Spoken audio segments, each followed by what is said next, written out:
Il existe des guerres invisibles, celles que l'on ne voit pas, qu'on ne comprend pas. Et justement, mon invité du jour, Thomas Gomard, qui a écrit Les guerres invisibles, c'est le directeur de l'IFRI, l'Institut français des relations internationales. C'est finalement une personne qui fait de la géopolitique, qui conseille les hommes d'État, les politiques de manière générale, en France mais aussi à l'étranger, sur la manière de gérer les relations entre les pays.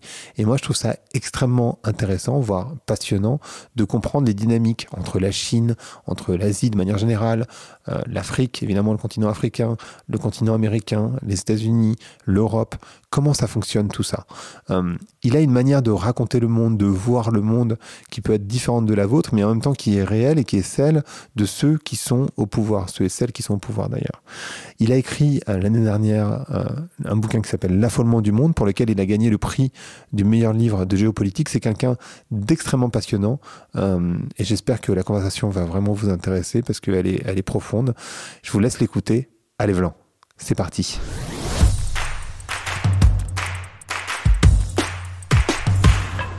Donc bonjour à tous et bonjour à toutes. Bonjour Thomas. Bonjour Grégory. On va parler de géopolitique et je crois que la première question, qui peut sembler un peu simple et en même temps qui me semble essentielle, c'est de redéfinir ce que c'est que la géopolitique. Ah, c'est une question qui est évidemment essentielle, mais pas si simple, parce que c'est une notion qui ne fait pas, qui est, comment dirais-je, à l'origine de plusieurs débats universitaires. Mais la définition la plus simple, c'est peut-être celle de Thierry de Montbrial, qui définit la géopolitique comme l'idéologie relative au territoire. D'accord. Et en ce sens, la géopolitique se distingue de la politique internationale, qui peut se définir comme ce qui relève de l'activité quotidienne des diplomates et des militaires. Dans la politique internationale, si on continue la déclinaison, il y a ce qui relève de la diplomatie à proprement parler et ce qui va relever ensuite de l'activité militaire, etc. On peut décliner ainsi, mais l'idée de la géopolitique, c'est que ça relève fondamentalement des représentations spatiales. Et justement, dans votre livre, donc Guerre invisible, vous faites mention des guerres mondiales en disant finalement, ces guerres mondiales, elles sont mondiales principalement pour l'Europe, pour les États-Unis, mais finalement en Asie, même s'il y a eu évidemment le Japon, finalement c'est pas vraiment mondial, c'est mondial en étant ethnocentré enfin pas ethnocentré, mais plutôt européanocentré.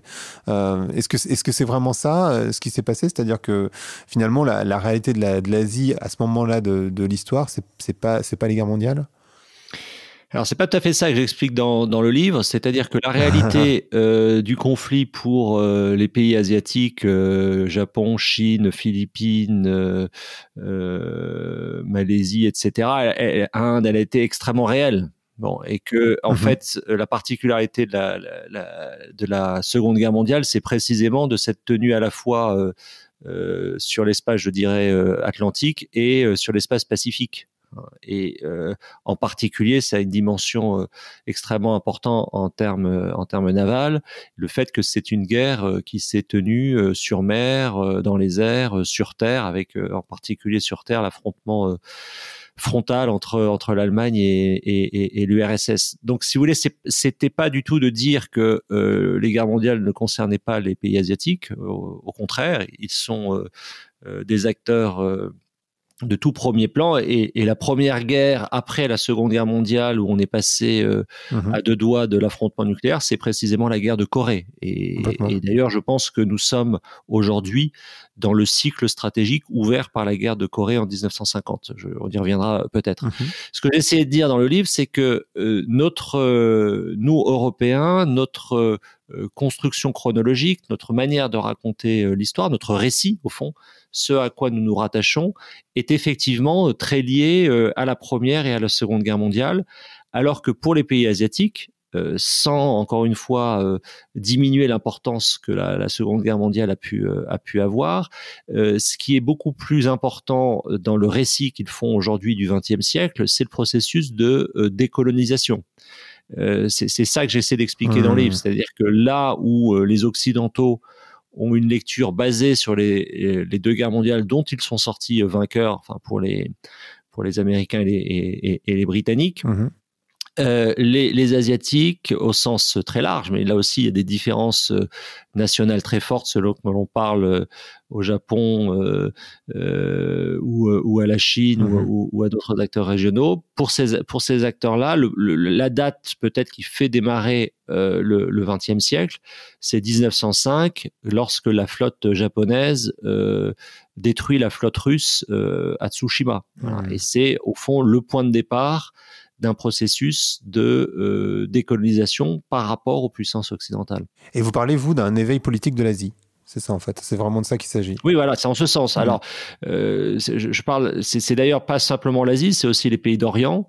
Donc, tout ça, c'est toute une historiographie, si vous voulez, qui s'est développée au cours des 3-4 dernières décennies et qui, effectivement, on parle d'histoire globale ou d'histoire connectée selon les termes, selon les écoles, tout ça en fait doit aboutir effectivement, pour rejoindre votre question de départ, à une vision moins européano-centrée des questions internationales. Et de fait, nous sommes pleinement dans ce mouvement, et Guerres invisibles, l'objectif de ce livre est précisément d'expliquer aux lecteurs en langue française pour l'instant ce déplacement du centre de gravité du système monde vers l'Asie-Pacifique.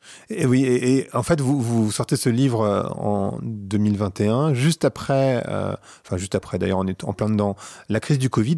Qu'est-ce que ça nous enseigne, cette crise du Covid, mais aussi l'ampleur de la réponse qu'on a donnée à cette crise? Moi, j'ai l'association qu'il y a une sorte de combat entre les pays sur qui aura moins de morts, qui va réussir à juguler le mieux la crise, comme si c'était quelque part une sorte de compétition entre les pays, aussi une compétition contre la maladie, bien sûr, mais j'ai cette sensation, mais peut-être que je me trompe complètement. Bon, si vous voulez, le problème que l'on a pour analyser cette crise sanitaire, c'est que nous sortons d'un récit de la mondialisation qui a consisté en particulier en Europe et aux États-Unis, très charrié par les élites économiques, les business schools, etc. L'idée sur laquelle, en fait, la mondialisation, c'était l'interpénétration des sociétés civiles, d'une part, et la croissance inexorable ou l'accentuation inexorable des échanges économiques et financiers, pour faire très simple.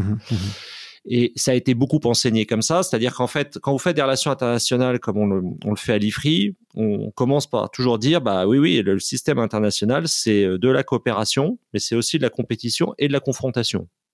C'est-à-dire que la manière dont on a présenté la mondialisation dite heureuse, avec tous les guillemets qui s'imposent, est une lecture qui s'est très peu intéressée aux questions stratégiques de rapport de force et de rapport de confrontation.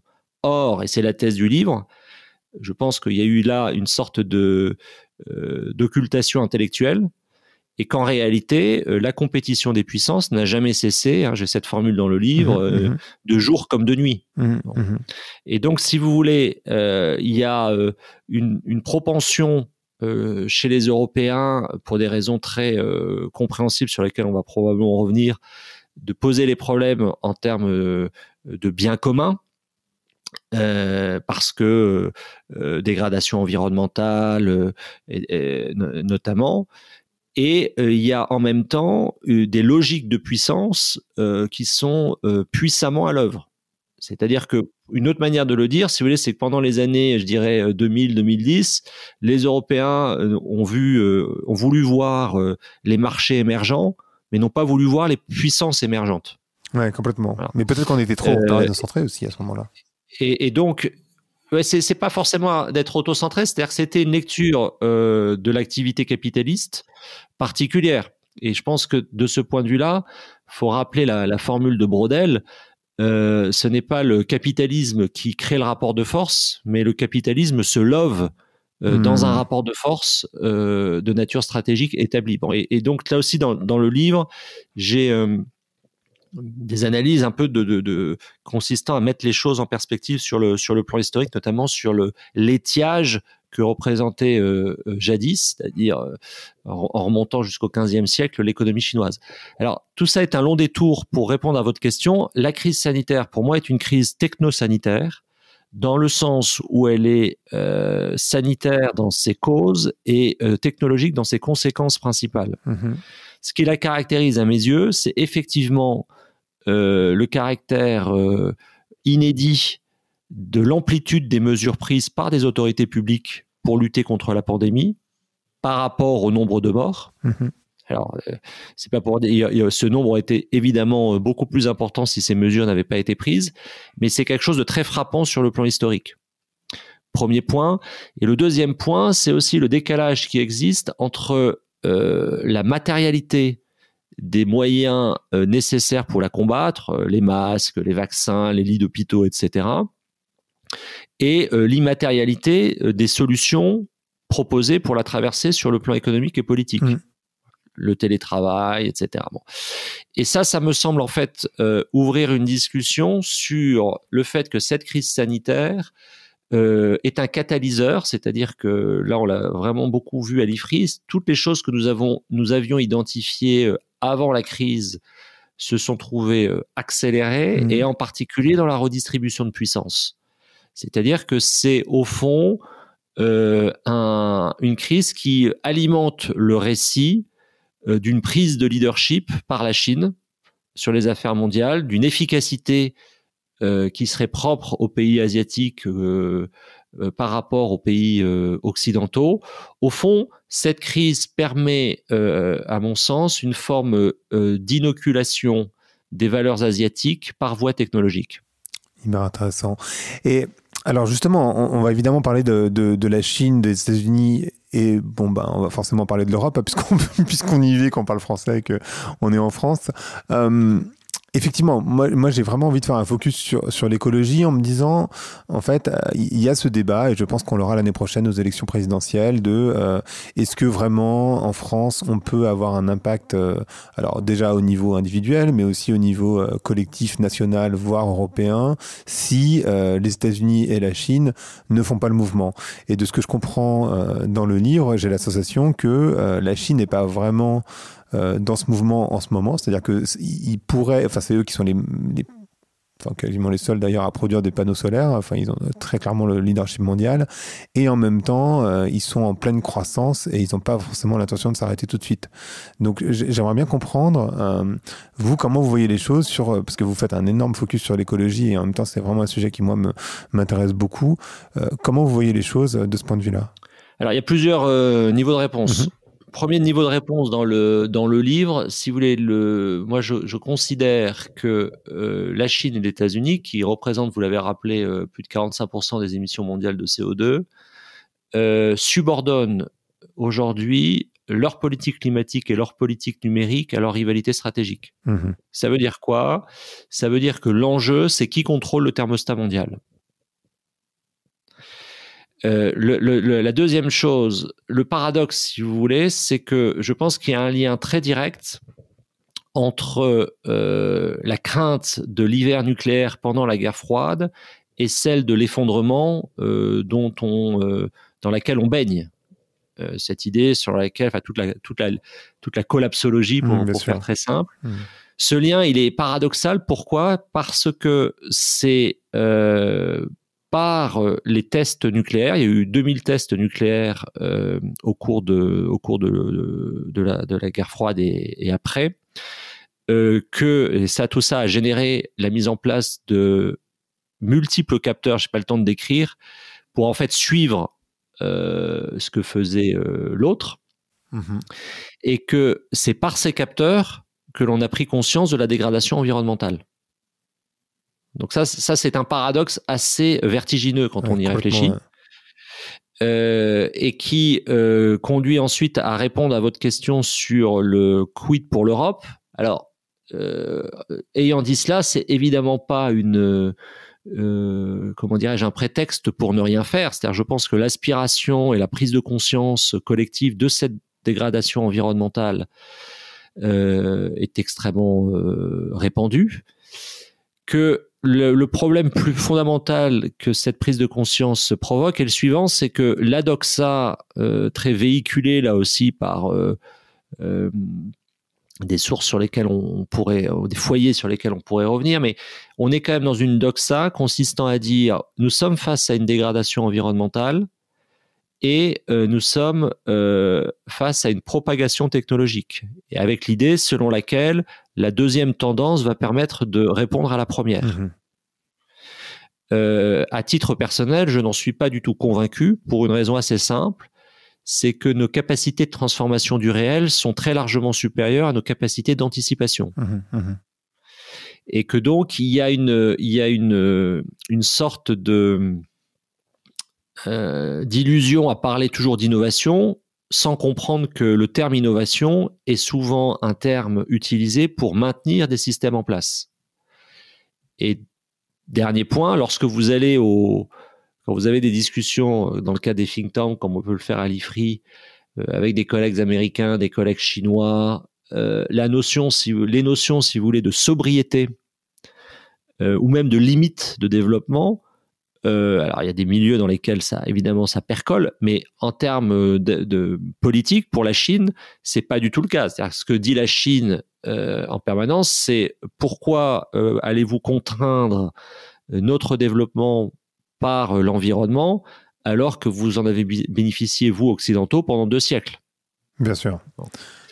Et donc, ce qui est aussi très intéressant du côté chinois, c'est la dialectique très, très profonde qui existe entre un discours sur la civilisation écologique, des investissements, vous mentionniez les panneaux solaires, très massifs sur les technologies bas carbone, et en même temps le fait d'avoir 3000 centrales à charbon et de prévoir d'en construire 2000 autres.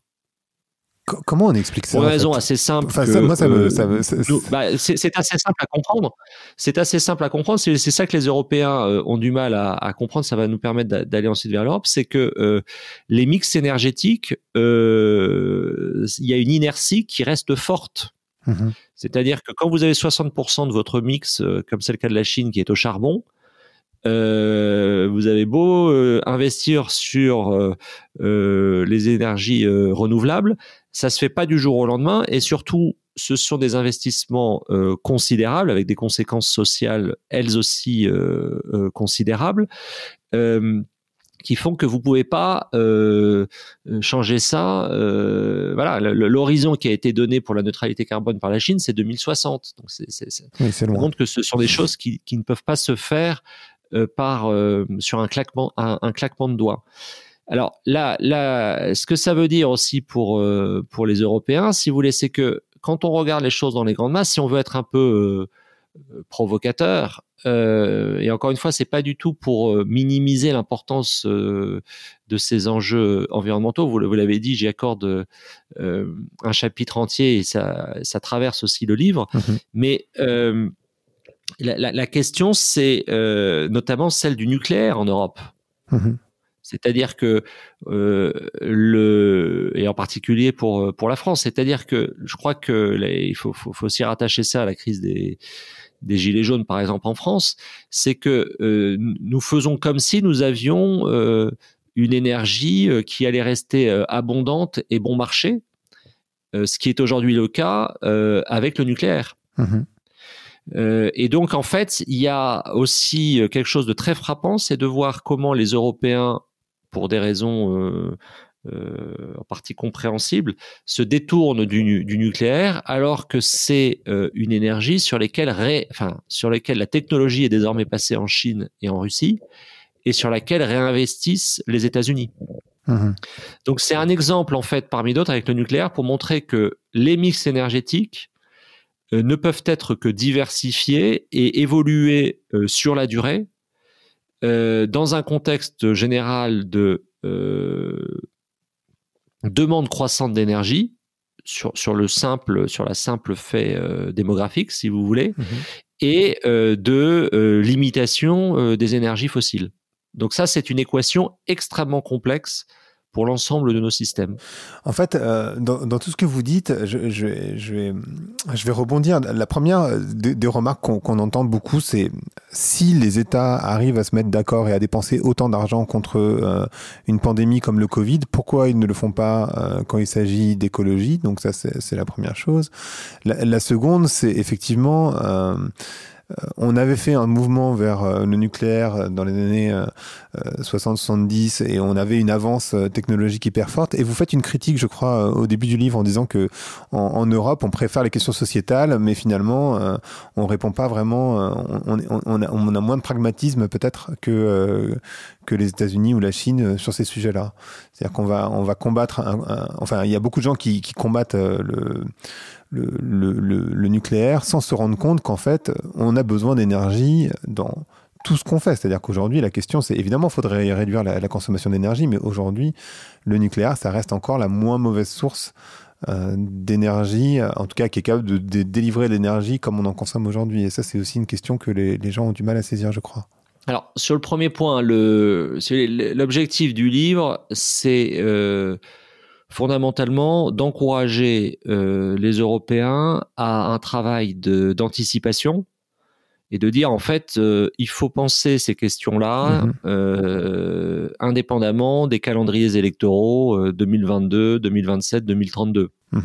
C'est-à-dire faire un effort intellectuel pour penser à l'échelle d'une, deux, voire trois générations. C'est évidemment beaucoup plus facile à dire qu'à faire. La deuxième chose, si vous voulez, c'est que les Européens, à mon avis, sont confrontés à deux problèmes spécifiques. Le premier, c'est un phénomène de rétrécissement de leur importance dans le monde, qui est d'abord démographique, c'est-à-dire que la population européenne, c'est 25% de la population mondiale au début du XXe siècle, c'est 7% aujourd'hui, et que c'est une population vieillissante. Le deuxième élément, c'est que les élites européennes continuent à croire que le reste du monde veut vivre comme elles. Et je pense que c'est une illusion. C'est-à-dire qu'on est aussi face à des phénomènes violents de récusation des valeurs universalistes, des valeurs des valeurs occidentales, des valeurs européennes. Au fond, ce que le reste du monde critique vis-à-vis de la critique la plus forte, c'est l'hypocrisie qui est ressentie par le reste du monde dans le comportement des Occidentaux, pour faire ultra simple. Mais ça, c'est des choses que je ressens, si vous voulez, très fortement lors de tous les déplacements, tous les échanges que l'on peut avoir dans le cadre de l'IFRI.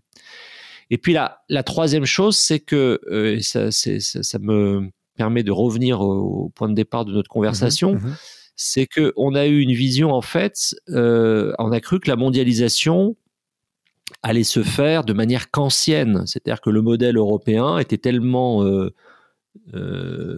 magnifique, et je vais y revenir parce qu'il l'est en partie à mes yeux, mais qu'il allait faire école, et qu'au fond tout le monde allait vouloir suivre une mondialisation de type européen. Bon.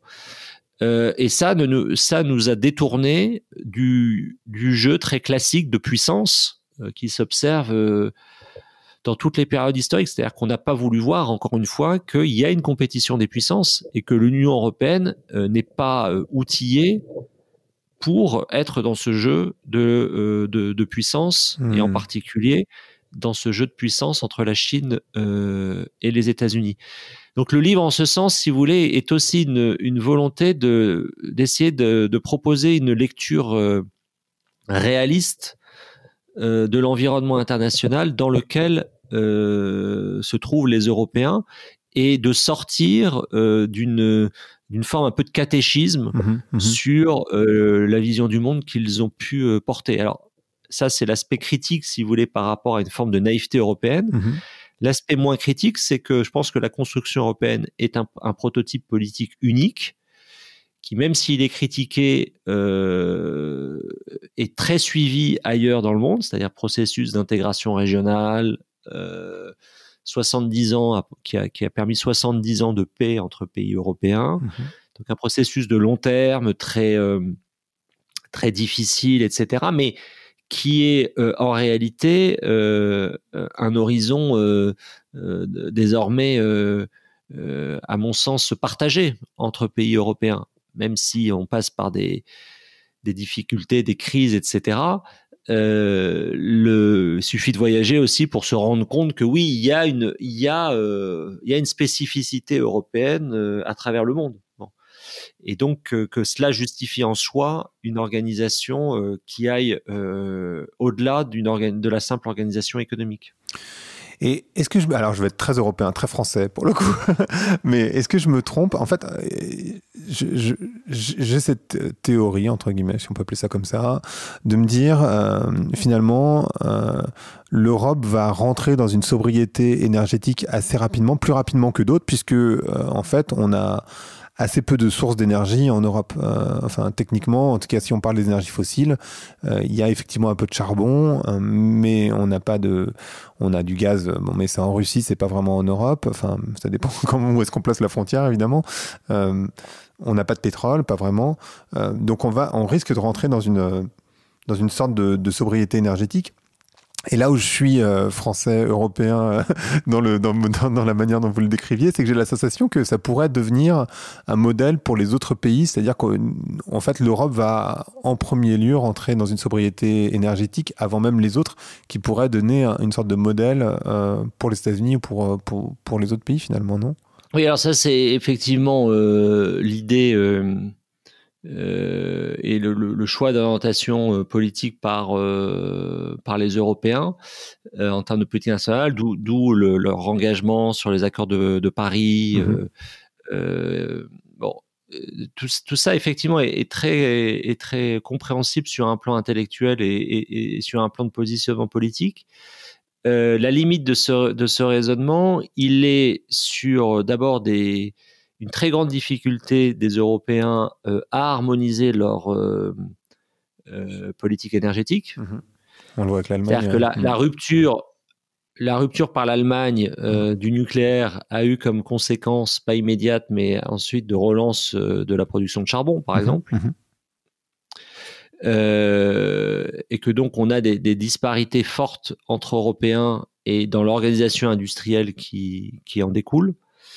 Ce que vous dites sur le fait de ne pas avoir de ressources en propre, effectivement, épuisement du gaz, du pétrole en mer du Nord, c'est tout à fait important.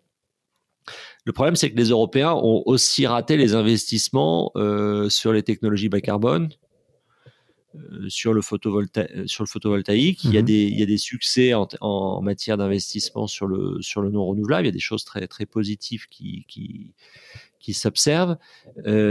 La tendance est claire, c'est-à-dire de modifier le mix énergétique. Ce qui est quand même frappant, c'est la difficulté, et c'est pas, on en a déjà parlé, donc c'est peut-être pas la peine d'y revenir, mais quand vous avez pas mal de think tanks qui travaillent là-dessus sur les conséquences géopolitiques du Green Deal. J'ai en tête un papier récent là, de collègues, très bon papier, mais qui ne dit pas un mot sur le nucléaire. En France, on doit être à 70% de l'électricité produite qui vient du nucléaire. Donc, ce sont pas des choses que l'on peut changer, encore une fois, sur un claquement de doigts ou en fonction d'une composition gouvernementale. Complètement. Et ça prend du temps, et en même temps, la tendance qu'on voit qui est l'association politique et pas forcément stratégique, c'est qu'on est en train de se désengager du nucléaire. Enfin, j'ai cette sensation-là, mais peut-être que je me trompe complètement, encore une fois. C'est une question très complexe. C'est dans la mesure où vous avez eu, à mon avis, 2 décisions concernant la France récentes importantes. La première, c'est le fait d'aller vers un allongement d'exploitation des centrales existantes. Et la deuxième, c'est de réinvestir dans l'outil militaire nucléaire pour 1 ou 2 générations. Bon. Les deux étant évidemment liés, en fait. C'est-à-dire qu'on ne peut pas penser la filière militaire nucléaire sans son pendant civil. Alors, ça pose ensuite des tas de questions sur les difficultés rencontrées par cette industrie nucléaire Il y a l'effet aussi du niveau d'endettement. Il y a des questions économiques extrêmement lourdes.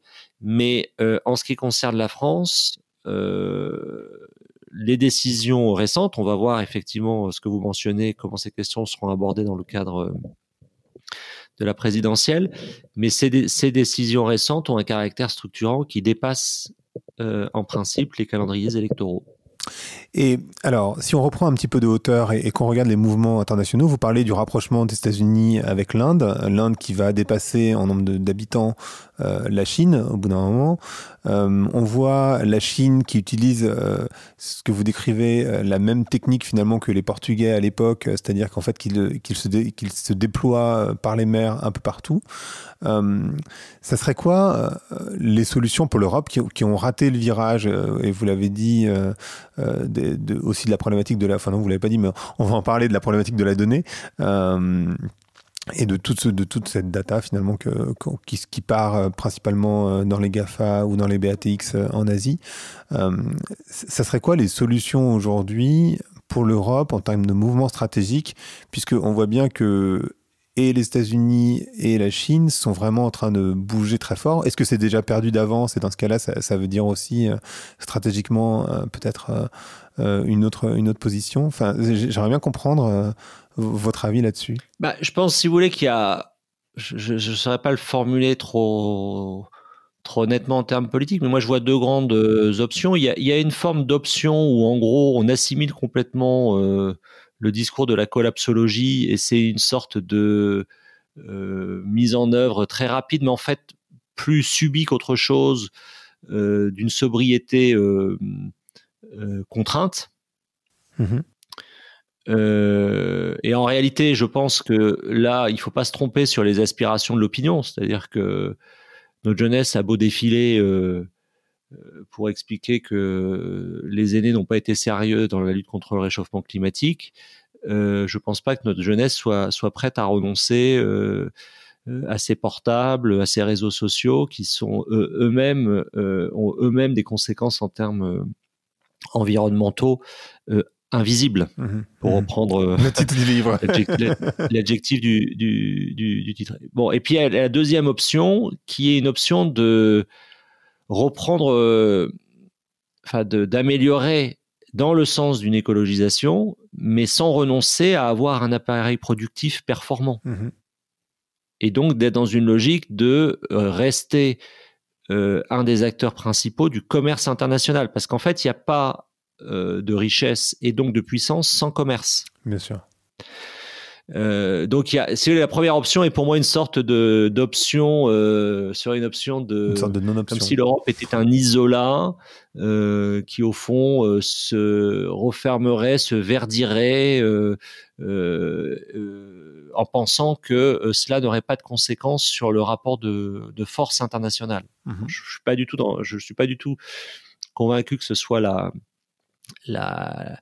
tendance générale. La tendance générale, pour moi, elle est, si vous voulez, probablement sur des formes d'écologisation partagée, c'est-à-dire que tout le monde se rend bien compte que nous sommes liés, interdépendants les uns des autres, et que effectivement la dynamique des accords de Paris, que la dégradation environnementale dans ces trois grands registres, le dérèglement climatique d'une part, la baisse de la biodiversité d'autre part, les pollutions enfin, nécessite des réponses coordonnées, conjuguées. Ça, je pense que c'est quelque chose qui se répand, mais qui, pour moi, n'est pas exclusif aussi d'enjeux de puissance. C'est-à-dire que on reste fondamentalement dans une logique de le système capitaliste. Il y a des patrons et puis il y a des gens qui sont pas patrons en termes globaux. Voilà. Donc pour les Européens, il y a un choix à faire de est-ce qu'ils restent dans est-ce que la partie coopération qui est très importante, est-ce qu'ils restent également dans la compétition? Et d'autre part, est-ce qu'ils envisagent de possibles confrontations et se préparent, sans souhaiter qu'elles adviennent, mais se préparent à cela? Et ça, c'est un choix d'orientation majeure. Alors moi, si vous voulez, quand je regarde les choses historiquement, j'ai pas du tout de doute sur le fait que il faut se préparer à la deuxième option. Et, ouais, et c'est un point qui, moi, m'a beaucoup choqué, parce que c'est vrai que, comme je suis né dans les années 70, forcément, j'ai pas connu vraiment de guerre. En tout cas, c'est vrai qu'en Europe, on a été épargné sur le domaine. Et du coup, vous parlez effectivement beaucoup d'armement et beaucoup de guerres militarisées, hein, en réalité. Et c'est assez perturbant, parce que on y pense pas vraiment, finalement. Quand on habite en France et que voilà, on n'a pas vraiment connu ça dans notre vie, dans l'absolu, quoi. On le voit dans les journaux, dans les médias, etc., dans d'autres pays. Mais pour nous, en tout cas, ça nous semble extrêmement loin. Et vous parlez beaucoup d'armement et de réarmement. Oui, parce que je considère qu'il faut réarmer. Ouais, vous pourriez expliquer pourquoi et aussi la France a déjà une position un peu enfin c'est pas complètement désarmé par rapport à d'autres pays en Europe, mais j'aimerais bien comprendre et que vous expliquiez pourquoi et votre vision sur le sujet. Alors, bon, d'abord, il y a plusieurs choses. C'est que, si vous voulez, fondamentalement, nous, en France, nous avons un système constitutionnel de nature politico-militaire. Mmh. C'est-à-dire que la matrice de la Ve République, c'est une matrice politico-militaire. La Ve République a été construite par le général de Gaulle pour éviter que ne se reproduise juin 40. Et que par ailleurs, vous avez un lien très fort entre, enfin un lien pas très fort, hein, un lien je dirais consubstantiel entre l'élection au suffrage universel du président de la République 1962 et l'acquisition de l'arme nucléaire. Mmh.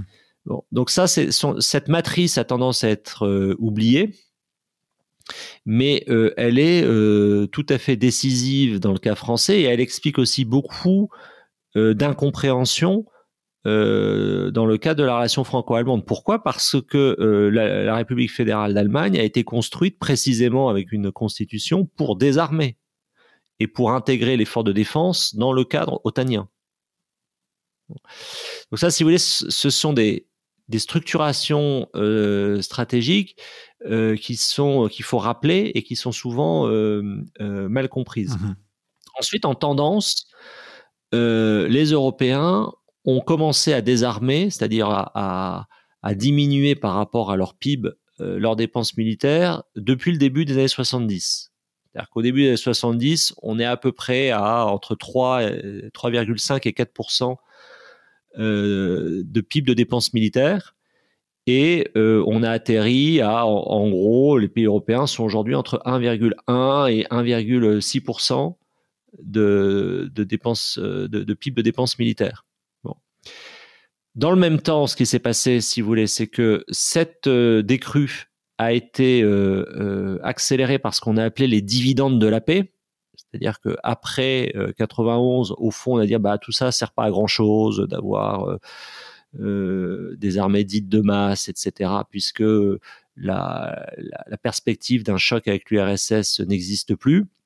Donc on a cessé, si vous voulez, pendant les années 90, qui correspondent au point haut de la mondialisation, enfin de l'ouverture, etc., financière des marchés, et en particulier de la Chine, la dérégulation aux États-Unis, etc., et en Europe. On a cessé de toucher les dividendes de la paix. Mais on s'est dévalué stratégiquement avec, troisième repère chronologique, 2001. 2001, évidemment, les États-Unis repartent dans une augmentation de leurs dépenses militaires et les Européens continuent à diminuer leurs dépenses militaires et en France en particulier. Sauf que pendant ce temps-là, si vous voulez, ailleurs dans le monde, et surtout après 2001, on a augmenté extrêmement significativement les dépenses militaires. Et que la Chine, qui devait représenter au début des années 70 à peu près 1% de la dépense militaire mondiale, est aujourd'hui à plus de 14% de la dépense militaire mondiale. Les États-Unis doivent être à 35%. Vous avez une dépense militaire qui est de l'ordre de 700 milliards de dollars par les États-Unis par an. Pour la Chine, de 250 milliards, qui croît entre 8 et 10% tous les ans depuis 30 ans. Et que ensuite vous avez l'Arabie Saoudite, l'Inde, la Russie et ensuite des pays européens, en premier lieu Royaume-Uni et France. Enfin, ça dépend ce qu'on calcule. Bon. Donc par rapport, si vous voulez, on doit avoir une dépense militaire annuelle mondiale qui doit être de l'ordre de 1700 milliards de dollars. Les Européens, en fait, contribuent à dépenser, mais beaucoup moins que dans d'autres régions du monde. Okay. Voilà. Et donc ça pose un problème assez fondamental, c'est que pourquoi ils ont fait ça, c'est que et c'est tout le débat transatlantique qui est bien antérieur à Donald Trump, hein, c'est que la plupart des pays européens, et là de ce point de vue-là, il y a une exception française, et également une exception turque d'ailleurs, la très grande majorité des pays européens considèrent que leur garantie de sécurité, c'est l'OTAN. Et l'article 5. Et que donc, ils peuvent tout à fait se permettre de dépenser 1,4% de PIB de dépenses militaires parce qu'ils sont dans l'OTAN. Et ils se retrouvent aujourd'hui dans une situation où leur environnement immédiat se dégrade très rapidement, en particulier en Méditerranée, sur les flancs Est également, et des États-Unis qui, par leur comportement, font que la solidité de l'article 5 de l'OTAN n'apparaît pas forcément évidente à tout le monde. Voilà. Et la réponse française, quand vous dites oui, je suis né dans les années 70 et j'ai toujours eu une impression de paix, bah, c'est très intéressant comme remarque. C'est-à-dire que vous tenez ça pour acquis. Voilà. C'est quelque chose d'acquis pour la plupart. Enfin voilà, pour tous nos contemporains, c'est acquis. En réalité, ça ne l'est pas. C'est-à-dire que rien n'est acquis en matière de politique internationale. Alors, je vais essayer de développer ça en vous donnant le chiffre suivant. Vous avez un monument aux morts en opération extérieure à Javel, qui a été inauguré en novembre 2019. Et lors de son inauguration, il y avait 569 noms de mémoire de militaires français tués en opération depuis 1963, donc depuis la fin des guerres coloniales. Ça veut dire qu'au fond, nous avons pris l'habitude, et c'est une prouesse en soi, hein, d'assurer notre sécurité extérieure avec 10 morts par an. Et là aussi, si vous faites une perspective historique, l'histoire de la France, c'est 1000 morts par jour pendant la Première Guerre mondiale, c'est 100 morts par jour pendant la Seconde Guerre mondiale, c'est 10 morts par jour pendant les guerres coloniales. Et donc, nous avons pris, si vous voulez, nous tenons ça pour acquis. Ce qui, encore une fois, est quelque chose de très remarquable dans mais ça ne vient pas de nulle part. C'est-à-dire, c'est pas quelque chose qui est parce que comment dirais-je, les gens sont devenus plus vertueux, etc. Pas du tout. C'est une construction et une organisation qui permettent cela. Maintenant, regardez ce qu'ont provoqué dans l'évolution de notre droit 250 morts, enfin 265 je crois maintenant, depuis 2015 avec les attaques terroristes sur notre territoire. Le fait que nous sommes passés au cours des dernières années d'un état d'urgence sécuritaire lié aux attaques terroristes à un état d'urgence sanitaire lié à la pandémie. Donc nous sommes dans des registres désormais de mesures inhabituelles, d'état d'urgence. Et c'est toute la transformation, c'est pour avec toute la tension et toute évidemment la reconnaissance qu'on leur doit, c'est 260 morts civiles. Mais voyez mon point, c'est-à-dire que ça provoquerait quoi si on changeait d'unité de mesure, ce qui n'est pas du tout un scénario impossible. C'est-à-dire que si c'était pas, je sais pas, si on rajoutait un 0 par exemple. Vous voyez très bien qu'en fait, la violence politique, la conflictualité reste, à mon sens, décisif pour des organisations politiques comme la nôtre. Raymond Aron distinguait ce qu'il appelait la conduite économique, qui est au fond assez simple, c'est celle des entreprises, au sens elle est simple, au sens où il faut servir les actionnaires et les parties prenantes. Bon. C'est très complexe en soi, mais la finalité est assez simple à comprendre. La conduite politico-stratégique, c'est tout à fait autre chose. C'est-à-dire que c'est une conduite qui est toujours, pour reprendre la formule de Raymond Aron, à l'ombre de la guerre. Et donc, le propre du politique, c'est d'avoir ces deux conduites. Et ce que j'essaie d'expliquer dans Guerres invisibles, c'est de savoir les conjuguer dans le cadre d'une grande stratégie. C'est-à-dire, une grande stratégie, c'est quoi ?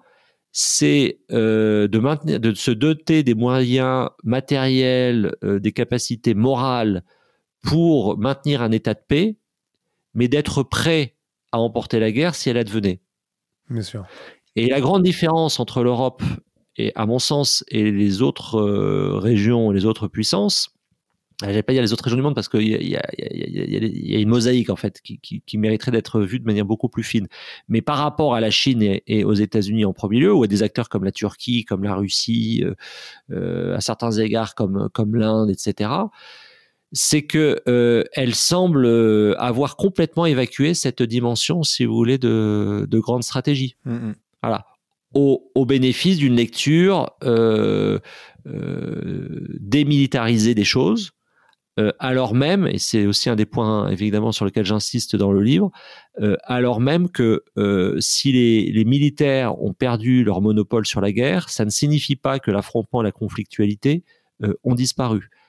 Au contraire, ils persistent, ils mutent, et on est face, à mon sens, à des nouveaux types d'affrontements et de conflits. On l'a vu d'ailleurs aujourd'hui avec des problématiques sur la data et une guerre. On verra quelle est la finalité, mais sur les États-Unis et sur l'Europe par la Russie a priori. Donc il y a des attaques, il y a des cyberattaques finalement. C'est de ça dont on parle. Et puis ça peut être aussi des attaques par des pandémies, ça peut être ça aussi. Enfin, on peut l'envisager de cette manière-là aussi, j'imagine. Je pense qu'on peut pas mettre les deux aspects du tout sur le même plan pour la raison suivante, c'est que les cyberattaques, le cyber est effectivement aujourd'hui le lieu. C'est ce que j'essaie d'expliquer dans Guerres Invisibles, si vous voulez, c'est que c'est pas Guerres Invisibles, c'est pas un horizon d'attente. C'est pas, je suis pas dans une description à la Buzzati, désert des Tartares. C'est-à-dire qu'on est déjà dans ces guerres invisibles et en particulier dans le cyber. La grande différence entre le cyber et le sanitaire, si vous voulez, c'est que le cyber, c'est intentionnel. Vous avez une volonté politique d'acteurs, on va pouvoir y revenir, alors que sanitaire, si vous voulez, c'est non intentionnel. Sauf pour les complotistes, mais moi je considère que c'est non intentionnel au sens où voilà, une épidémie, là aussi on en a connu à travers l'histoire, c'est tous les liens très complexes de passage de l'animal à l'homme, etc. On va pas, mais pour moi c'est non intentionnel. Bon. En ce qui concerne le cyber, si vous voulez, c'est aujourd'hui une situation où vous avez à la fois des pirates et des corsaires. Les corsaires, ce sont des acteurs privés qui vont agir pour des États. Les pirates, ça va être des acteurs qui vont agir pour leur propre compte. Et c'est tout le phénomène des rançons par logiciel qui se développe. On a vu les exemples récents d'attaques d'hôpitaux, par exemple, et qui ont comme conséquence assez immédiate d'allouer l'essentiel des ressources de défense à cette protection-là par rapport à des choses interétatiques. La grande difficulté, si vous voulez, dans le domaine du cyber, c'est l'attribution. C'est-à-dire de dire, ce que nous avons subi là a été provoqué par tel pays. D'abord parce que les chemins pour arriver peuvent être détournés par des tiers, et que par ailleurs vous répugnez à attribuer, parce que si vous attribuez trop précisément, vous montrez aussi votre capacité à l'adversaire d'identification de ses agissements. Bien sûr. Le problème que ça pose en termes ensuite, et c'est ça qui est en train d'évoluer, c'est que on a l'impression que ça ne fait pas de mort. Alors, ça fait pas de mort comme une Kalachnikov avec des corps, contrôle des corps, mais ça peut tout à fait provoquer des choses là aussi invisibles. C'est-à-dire vous paralysez un hôpital, effectivement, vous ne faites pas de mort, mais vous décalez un certain nombre de choses, vous décalez des soins, voilà. Et c'est tout cet aspect-là qu'on est en train que l'opinion, que le grand public est en train de découvrir. Mais qui date pas d'hier, comme vous le disiez juste à l'instant. Non, pas du tout. Et c'est marrant parce que... c'est marrant. Parce que si vous voulez, ça date pas d'hier pour une raison assez simple, c'est qu'il faut toujours rappeler la double racine libertaire et militaire de l'ARPANET. Depuis la raison d'être de l'ARPANET, au départ, c'est un projet pour pouvoir continuer à communiquer après une attaque nucléaire. Donc vous revenez toujours sur cette dimension-là, et en matière d'innovation, vous avez là aussi, j'y consacre un des chapitres du livre, c'est l'articulation entre ce qui relève de l'innovation militaire et des applications civiles. Historiquement, et quand je dis historiquement, ce sont des choses, hein, je commence le chapitre avec un exemple chinois du Xe siècle.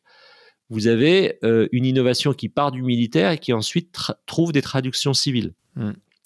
On est aujourd'hui probablement dans un mouvement inverse, c'est-à-dire qu'on a des innovations qui sont plutôt civiles et dont les usages sont repris par les militaires, avec un élément extrêmement important sur lequel j'insiste dans le livre, c'est ce que j'appelle le complexe militaro-numérique, c'est-à-dire le lien extrêmement étroit qui existe entre les appareils de défense, entre l'appareil de défense américain et les plateformes systémiques, que l'on comprend globalement parce que c'est un système ouvert, parce que y a une séparation des pouvoirs et qu'on peut comprendre les choses qu'on comprend beaucoup moins dans le cas chinois.